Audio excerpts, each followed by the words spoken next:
Que Dieu bénisse notre sœur, que Dieu vous bénisse abondamment. Ah, je faisais la remarque au compteur des chants qu'il avait commencé en retard. Mais il m'a fait remarquer qu'il y avait un problème de technique, le courant, je pense. Le groupe avait un problème pour démarrer, si j'ai bien compris.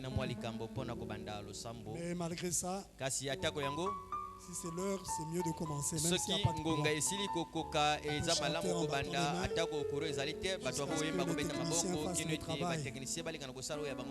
Parce que si le courant partait maintenant, par exemple, et que le groupe ne marchait pas, je ne vais pas m'arrêter pour dire la prédication est finie. Nous allons continuer même comme ça. Donc ça ne fasse pas que le culte démarre en retard.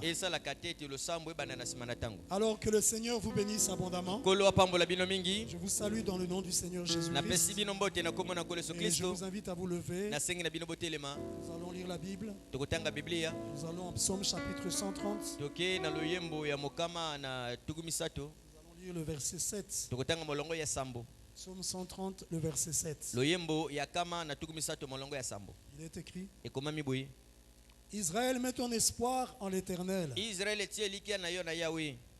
car la miséricorde est auprès de l'Éternel, et la rédemption est auprès de lui en abondance.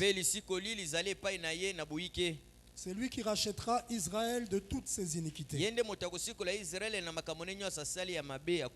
Lisons en Colossiens chapitre 1, le verset 12 au verset 14. Colossiens 1, de 12 à 14. Il est écrit: Rendez grâce au Père qui vous a rendu capable d'avoir part à l'héritage des saints dans la lumière, qui nous a délivrés de la puissance des ténèbres, qui nous a délivrés de la maison de près sur gage du diable, et nous a transportés dans le royaume du Fils de son amour. Verset 14. Donc dans ce Fils-là, en qui nous avons la rédemption, la rémission des péchés. Continuons. Il est l'image du Dieu invisible, le premier-né de toute la création. Qui? Le Fils. Le Fils en qui nous avons la rédemption. Il est l'image du Dieu invisible, le premier-né de toute la création. Car en lui ont été créées toutes les choses qui sont dans les cieux et sur la terre, les visibles et les invisibles, trône, dignité, domination, autorité. Tout a été créé par lui et pour lui. Enfin, nous lisons en Psaume chapitre 19. Psaume 19, nous allons lire le verset 8. Psaume 19, verset 8.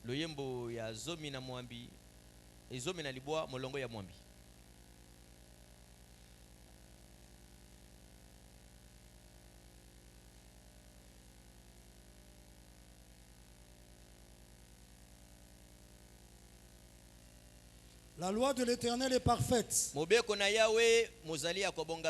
Elle restaure l'âme. Le témoignage de l'Éternel est véritable. Il rend sage l'ignorant. Seigneur de gloire, merci pour tous tes bienfaits. Merci pour l'occasion que nous avons d'être dans ta maison ce jour. Tu nous as gardés depuis le début de la semaine jusqu'à présent. Nous te disons merci de tout cœur. Bénis le service de ce soir, précisément la prédication de ta parole. Parle-nous, Seigneur. Nous dirons Amen à chacune de tes paroles. Accomplis Le but pour lequel tu nous rassembles, nous dépendons entièrement de toi. Sans toi, nous ne pouvons absolument rien. Pardonne chacun de nos péchés, chacune de nos iniquités, chacune de nos transgressions. Puisse ton sang rendre chacun plus blanc que la neige. Nous nous recommandons à toi. Conduis-nous par ton esprit et nourris-nous, Père. Au nom du Seigneur Jésus-Christ. Amen. Amen. Je vous invite à vous rasseoir. Alors nous sommes en train de poursuivre notre sujet que nous avons intitulé les 3 actes de la rédemption. Et nous parlons du plan de la rédemption et des 3 actes, des 3 parties dans lesquels Dieu joue un certain rôle.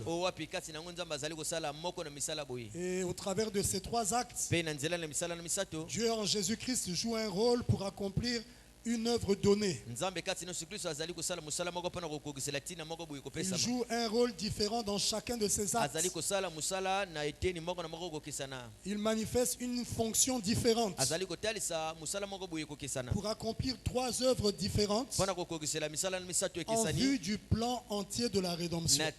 Et vous vous rappelez que le plan de la rédemption, c'est le plan par lequel Dieu ramène l'homme à ce qu'il était au commencement avant la chute. Et nous avions montré que ces 3 rôles, les 3 fonctions qu'il devait jouer le long du plan de la rédemption sont le prophète, sacrificateur et roi.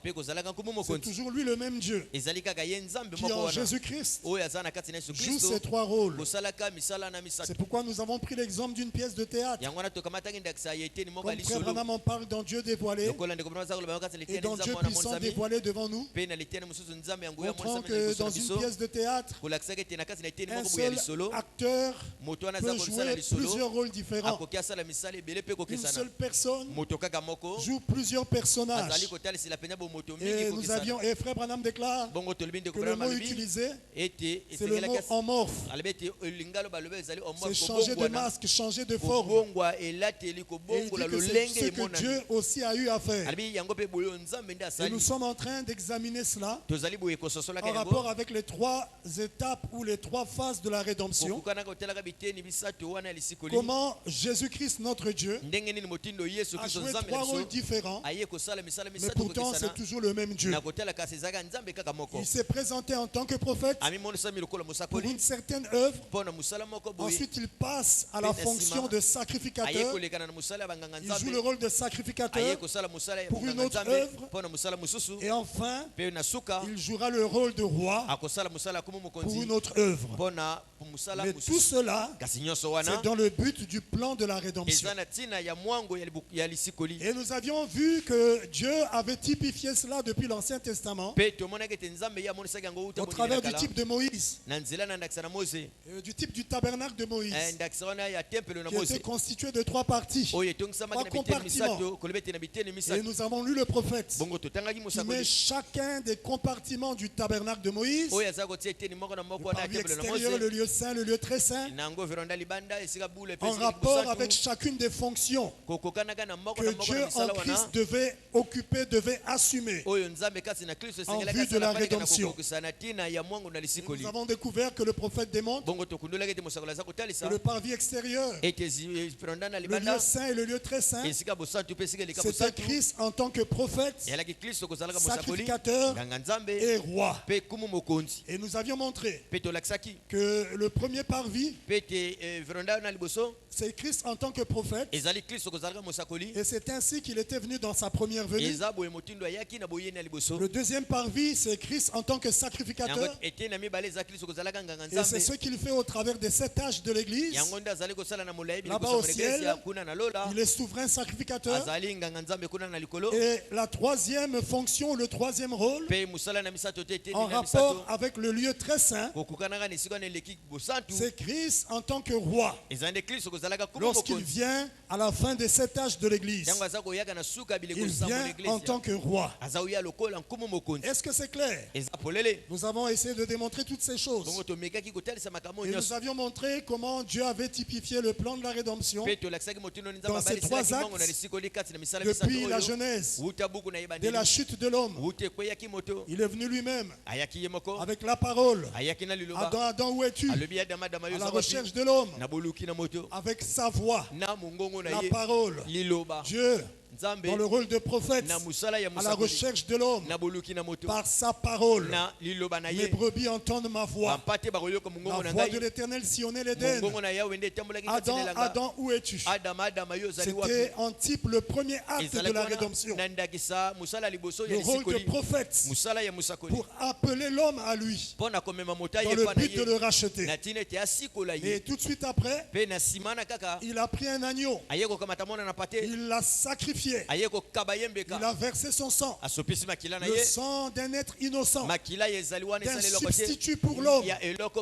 C'était Dieu en tant que sacrificateur, parce que le rôle d'un sacrificateur était de sacrifier les animaux pour accorder l'expiation pour le peuple. Mais nous verrons que les animaux de l'Ancien Testament n'accordaient pas la véritable expiation, car ils couvraient seulement les péchés.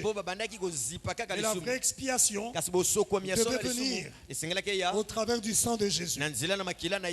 Et enfin, la troisième fonction, il l'a typifié lorsqu'il a fait des habits de peau d'agneau dont il a revêtu l'homme, montrant qu'il ferait de nouveau que l'homme devienne la parole faite chair. Parce que la peau de l'agneau l'a typifié Christ. Et Christ devait mourir pour que l'homme revête le voile de Dieu. Et en fait, le voile de Dieu, c'est son esprit, c'est sa parole. Et c'est par le moyen de la parole que Dieu règne dans l'homme. Et c'est ce que l'homme était au commencement avant la chute. Dieu régnait dans l'homme. Mais lorsque la chute a eu lieu, le règne de Dieu dans l'homme a pris fin. Et nous avions montré comment il était un roi rejeté. Mais en type dans la Genèse, il a montré comment il allait occuper de nouveau sa place dans l'homme au travers de 3 actes. Voilà en résumé ce que nous avons vu les jours à venir. Maintenant le dimanche, nous avons commencé l'étude détaillée de la première fonction. C'était juste le commencement. Parce que nous voulons étudier chacune de ces fonctions, chacun de ces rôles, et voir quel est l'impact de ces rôles dans nos vies. Et voir ce que nous devons faire. Parce que en fait, Dieu n'a qu'un seul plan. Et le plan de Dieu pour toi, c'est le plan de la rédemption. Le plan que Dieu a pour ta vie, c'est son plan de rédemption. Parce que le but de Dieu, c'est de te ramener à ce qu'était Adam avant la chute. Et tout ce qu'il fera, tout ce qu'il peut faire, si tu es une semence d'Adam, c'est tout ce qu'il fera, c'est pour faire concourir ce plan de rédemption dans ta vie. C'est pourquoi tout ce qui n'est pas, tout ce qui ne concourt pas à ce plan de la rédemption, il ne le fera pas. Quel que soit ce qu'il doit faire dans ta vie, ses projets ont pour but ta rédemption. Mais comme Dieu, lorsqu'il sauve l'homme, ce n'est pas seulement pour le sauver, c'est pour aussi se servir de lui. Parce que le Dieu qui te rachète, le Dieu qui t'amène à la rédemption, il veut aussi achever la rédemption au travers de toi Donc il ne vient pas seulement pour te racheter, mais il vient aussi t'utiliser pour racheter les autres. Ce qui fait qu'en fait, le plan de Dieu pour ta vie est seulement lié au plan de la rédemption. Que ce soit pour toi-même ou pour la rédemption des autres par toi. Est-ce que vous comprenez? C'est pourquoi quand tu veux une chose, laisse aussi à Dieu le dernier mot. Parce que c'est lui qui sait ce qui est bien pour toi. Est-ce que vous savez ça? Que Dieu peut t'avoir prédestiné à vivre ici au Congo, à accomplir une certaine œuvre par toi. Et si toi tu veux quitter le Congo pour aller ailleurs, ça va bousculer le plan de la rédemption de Dieu. Pourquoi en tant que fils de Dieu, nous devons prier comme le Seigneur nous l'a enseigné, que ta volonté soit faite sur la terre comme elle est faite au ciel. Cherche toujours la volonté de Dieu pour ta vie. C'est celle qui est la meilleure. La volonté de Dieu dont je parle, c'est la volonté parfaite. C'est celle qui va concourir pour le plan de la rédemption dans ta vie. Est-ce que vous comprenez? Ne cherchez pas la volonté permissive. Elle est dangereuse. Et il y aura toujours des conséquences. Jusqu'à ce que tu reviennes à sa volonté parfaite. Mais tu auras perdu du temps pour rien. Tu subiras jusqu'à ce que tu reviennes. Ce n'est pas à Dieu de faire notre volonté. Mais c'est à nous de faire la volonté de Dieu. Donc cherche la volonté de Dieu en toutes choses. Même pour t'installer quelque part, cherche la volonté de Dieu. Même s'il faut changer de ville, cherche la volonté de Dieu. Dieu est celui qui doit nous conduire. Il est le bon berger. Est-ce que vous êtes avec moi? Et alors que nous avons commencé à étudier le rôle de prophète, dans le premier acte de la rédemption, montrons que dans ce premier acte, il devait payer le prix du rachat pour nous faire sortir de la maison de prêt sur gage du diable. Il y avait un prix du rachat qu'il devait payer. Et pour accomplir cela, le rôle qu'il devait jouer, c'est le rôle de prophète. Il devait jouer, il devait assumer la fonction de prophète. Pourquoi il devait être prophète? Nous voulons entrer dans cela en rapport avec le premier acte. Première raison, c'est parce que Dieu avait annoncé cela par le prophète Moïse. Il avait fait une promesse en Deutéronome 18 à partir du verset 15 à 19.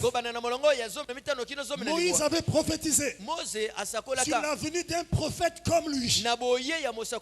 Et quiconque n'écouterait pas ce prophète devait mourir. Ça devait être un prophète spécial.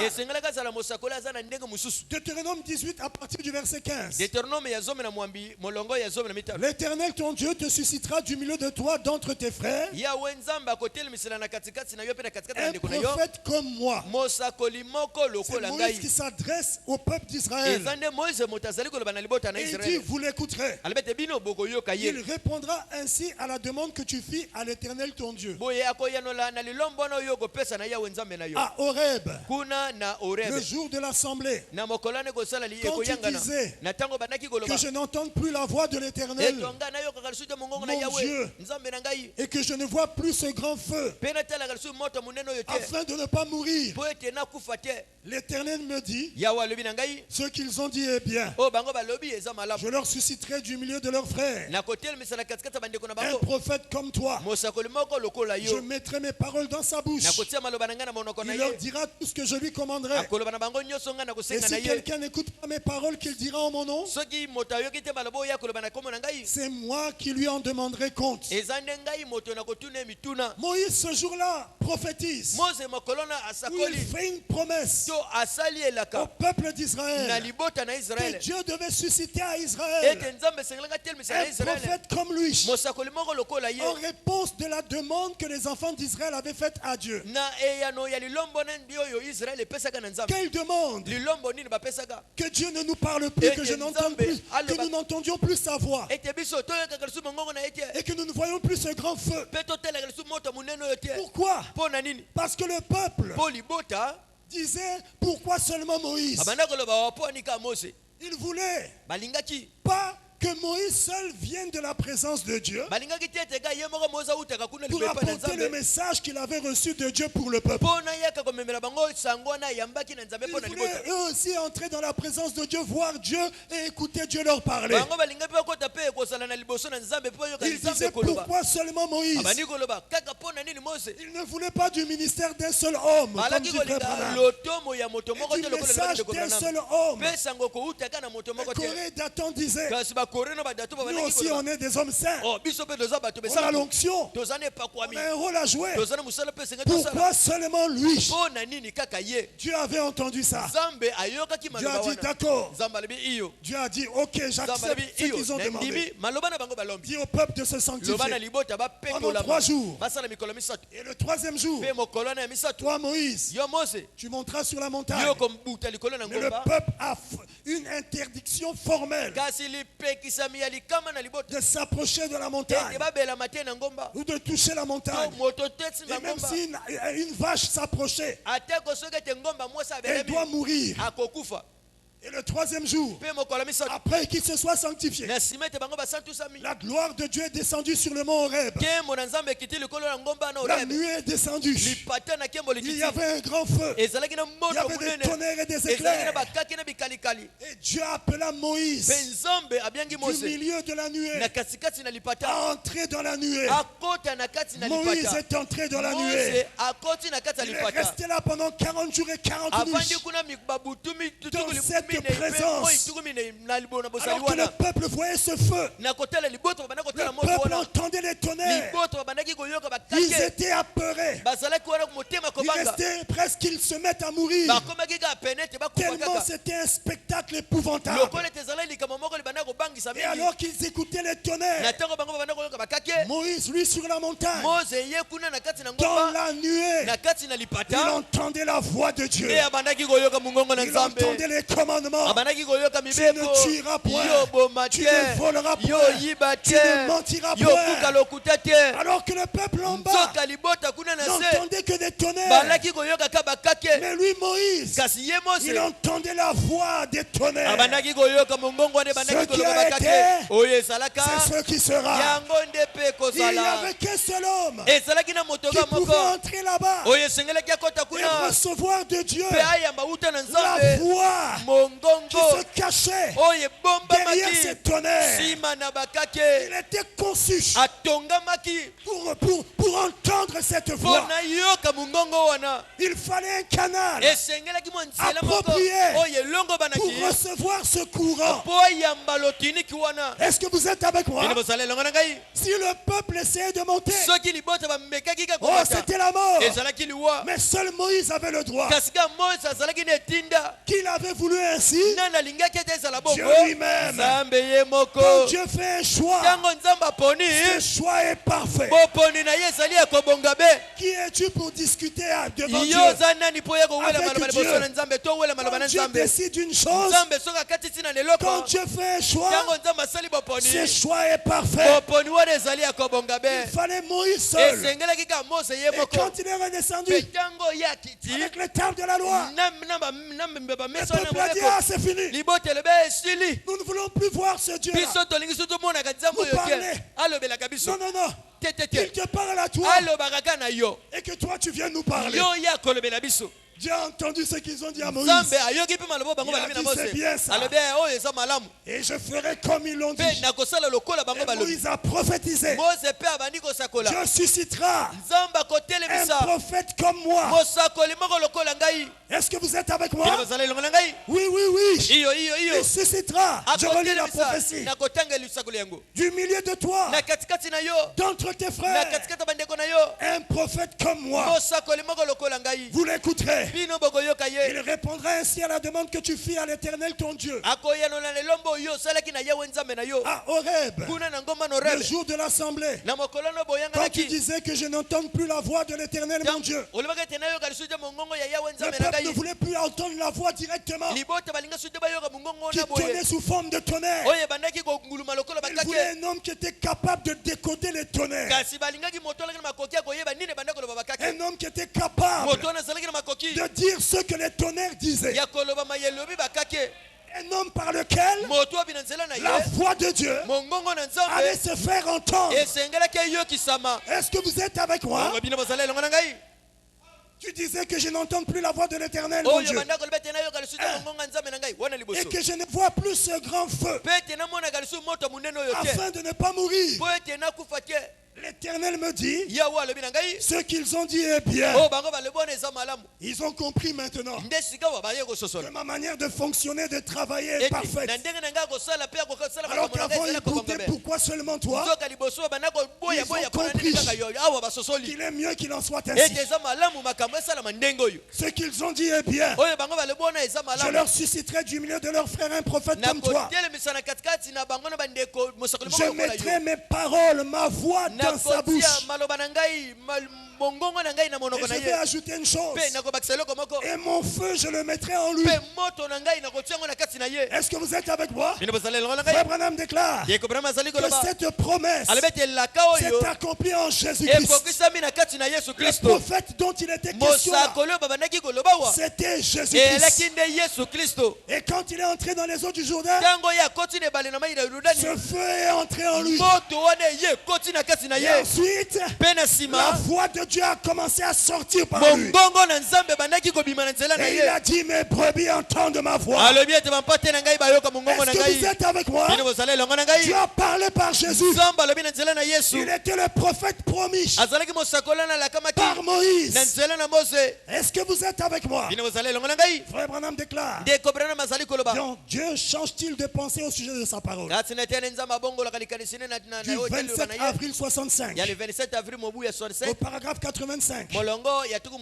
Eh bien, Jésus a dit, juste avant la venue du Fils de Dieu, ou du Fils de la seconde venue, que cet âge dans lequel nous vivons, il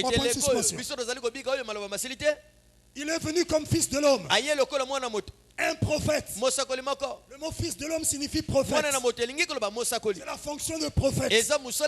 Il dit que Jésus est venu comme fils de l'homme. Donc comme prophète.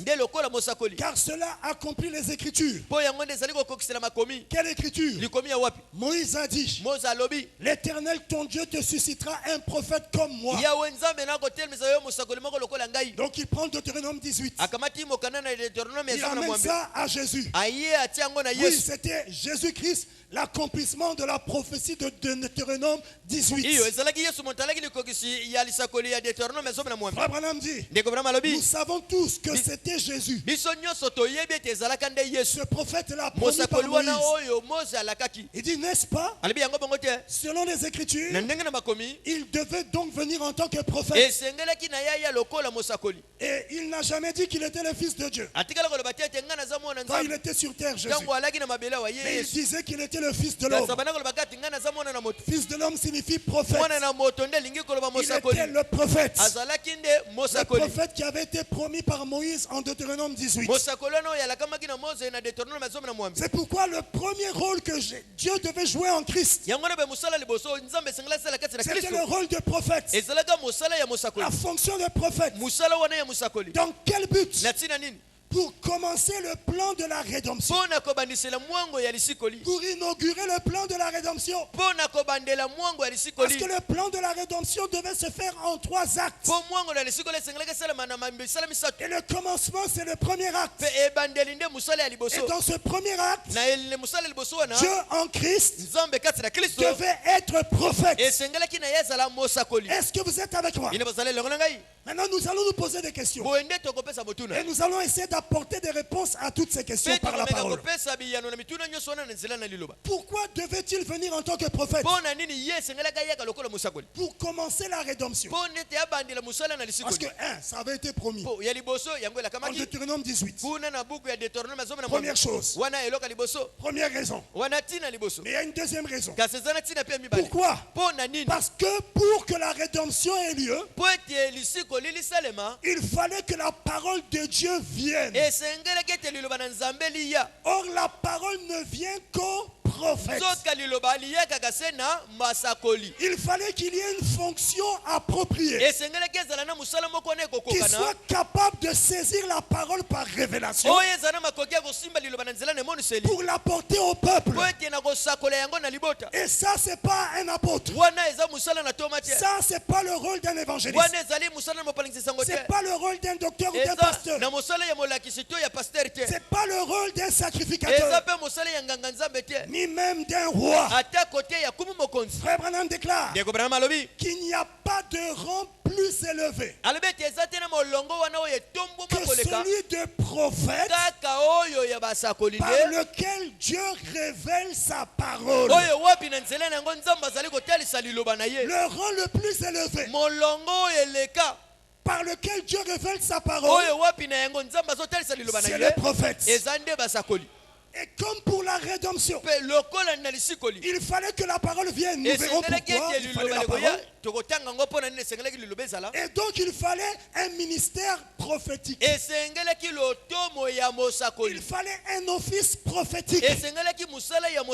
Il fallait qu'un prophète vienne qui puisse recevoir la parole, parce que la parole vient au prophète. Il n'y a pas de rang plus élevé que celui de prophète par lequel Dieu révèle sa parole.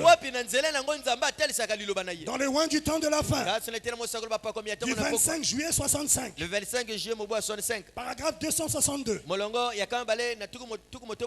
Frère Branham déclare: il n'y a rien de plus, rien de plus élevé comme rang pour révéler la parole que les prophètes. Est-ce que vous êtes avec moi? Pourquoi devait-il venir en tant que prophète? Dans le premier acte du plan de la rédemption, pourquoi devait-il jouer le rôle de prophète? Pour que la parole vienne à lui. Parce que la parole vient au prophète. Or, il fallait la parole pour la rédemption. Il ne fallait pas qu'il vienne en tant que sacrificateur, ni en tant que roi, parce que la parole ne vient pas au sacrificateur. La parole ne vient pas au roi, mais elle vient au prophète. Souvenez-vous de l'exemple d'Ézéchias. Le roi Ézéchias, il était à la fin de sa vie, mais il ne le savait pas. Dieu voulait le retirer. Il avait tellement plu à Dieu que Dieu ne pouvait pas le retirer sans l'avertir. Il devait lui parler. Mais pourtant le roi, c'était l'homme le plus élevé du pays du point de vue politique. Mais l'homme le plus élevé spirituellement, c'était le prophète. C'est pourquoi, comme Dieu voulait révéler son plan pour Ézéchias, le roi Ézéchias, comme il voulait révéler sa parole, son plan pour ce roi, il a appelé Ésaïe. Il lui a parlé. Il lui a dit: va dire à Ézéchias qu'il mette sa maison en ordre, car bientôt je vais le retirer. Et le prophète Ésaïe est allé vers le roi avec un ainsi dit le Seigneur: oh roi, prépare-toi, car Dieu va te retirer. Mets ta maison en ordre. Le prophète de ce temps, l'homme le plus spirituel du pays, parlait à l'homme le plus élevé politiquement parlant dans le pays. Il a apporté son message au roi. Le roi était malade. Hein? Et lorsque le roi a entendu ce message, et qu'Ésaïe est parti, le roi qui était dans son lit, il s'est tourné vers le mur. Il ne s'est pas plaint auprès d'un homme. Il n'a pas dit, oh pasteur, on a dit que je vais mourir. Qu'est-ce que je dois faire? Il connaissait le secret de Dieu. Il dit qu'il connaissait que la prière, c'est le moyen par lequel on entre en contact avec Dieu. Et il avait la foi qu'il fallait pour contacter son Créateur. Il s'est tourné vers le mur. Il a commencé à parler. Il a commencé à parler. Il a commencé à parler. Et sa prière est montée à Dieu. Tu as entendu la prière. Il a entendu la prière. Dieu a dit, oh, Ézéchias, tu me plais tellement. Et tu es sincère. Et tu as la foi. Et ta vie m'est agréable. J'exauce ta prière. Mais je ne vais pas te le dire à toi directement. Mais je vais te le dire par mon canal. Par lequel je révèle ma parole. Parce qu'il n'y a pas de rang plus élevé que celui de prophète. Par lequel Dieu révèle sa parole. Et alors qu'Ésaïe était en train de partir, peut-être qu'il n'avait pas fini de franchir la parcelle du palais du roi. Tout d'un coup, l'onction est tombée sur lui. Il s'est arrêté et dit, mais qu'est-ce qui se passe? J'ai délivré mon message. J'ai donné l'ainsi dit le Seigneur. Qu'est-ce qui se passe?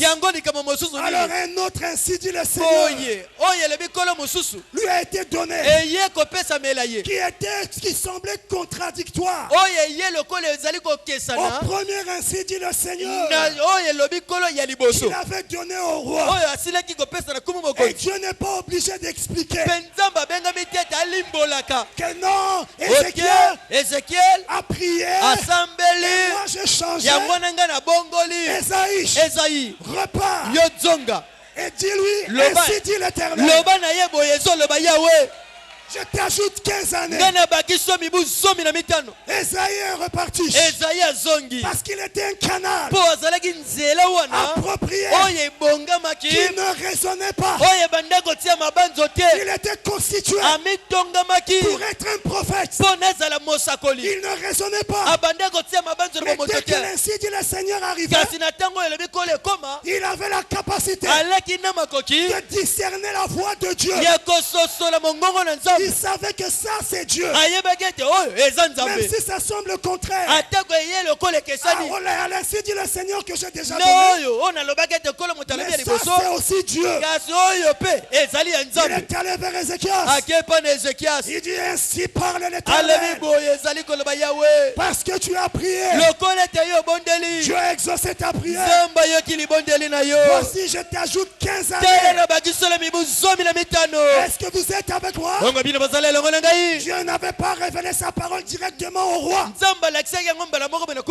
parce qu'il avait un prophète sur la terre. Et le prophète, c'est le rang le plus élevé par lequel Dieu révèle sa parole. Est-ce que c'est clair?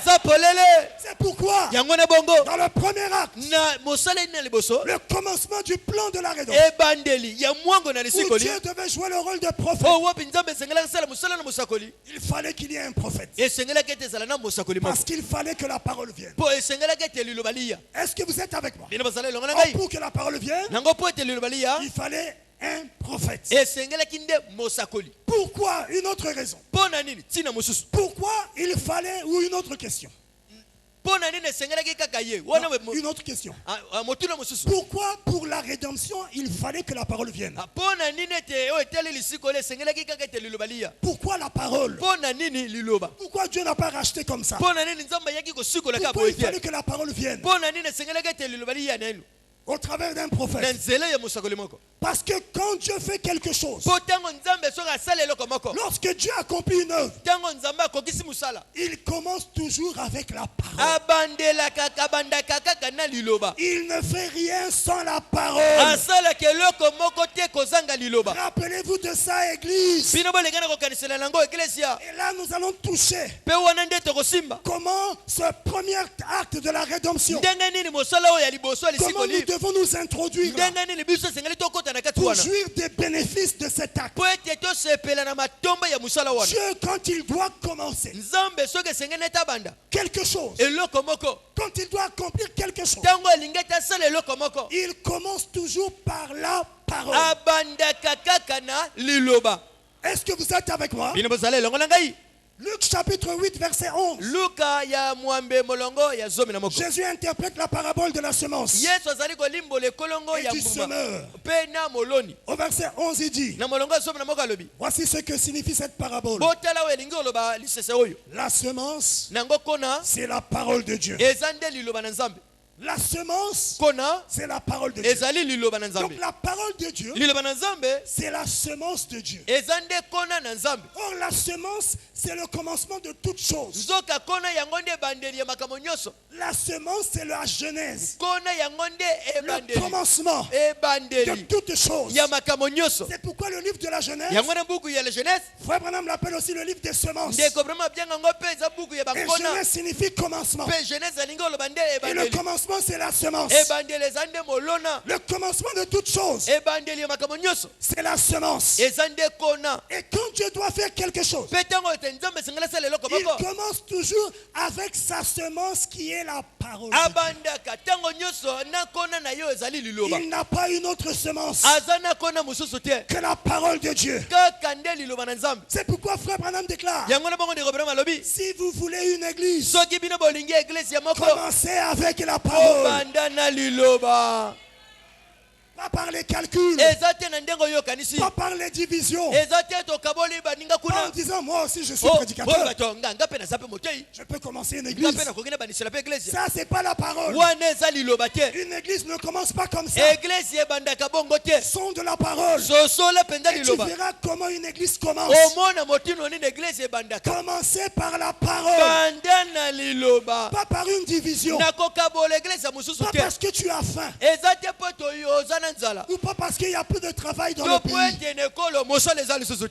Ah, comme je vois le pasteur, il voyage aux États-Unis, il va dans tel pays au Canada. Non, moi aussi je veux être comme ça. Donc il me faut aussi être pasteur d'une église. Comme j'ai un ministère, et Dieu aussi, j'aurai aussi de l'argent.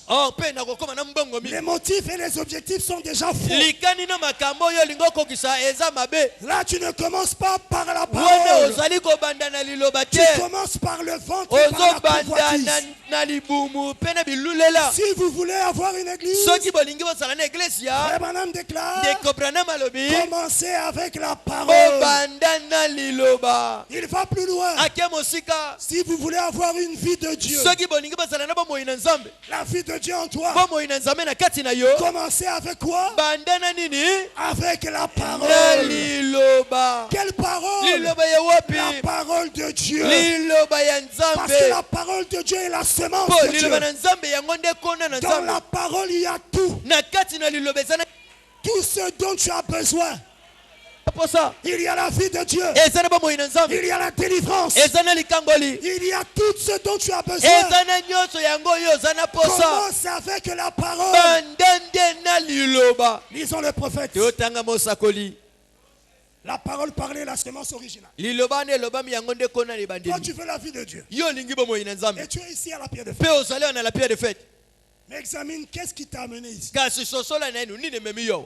Tu es venu ici à cause d'une sœur. Tu es venu ici à cause d'un frère. Ou un soi-disant frère. Qui t'a dit viens à l'église. Prends le baptême. Et commence à sauter comme une sœur.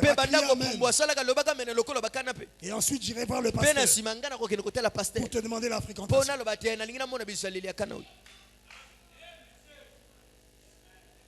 Ça c'est pas la parole. Et toi tu viens ici avec ce motif-là. Et tu es là des années. Tu n'as pas commencé avec la parole. Repars au commencement. Parce que si tu commences mal, tu termineras mal. Jésus est l'alpha et l'oméga. Il est le commencement et la fin.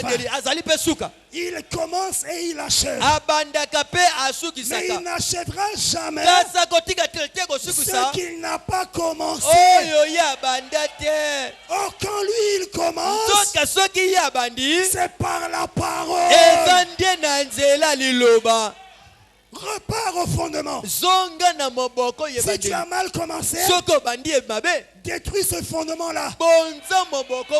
Commence avec la parole.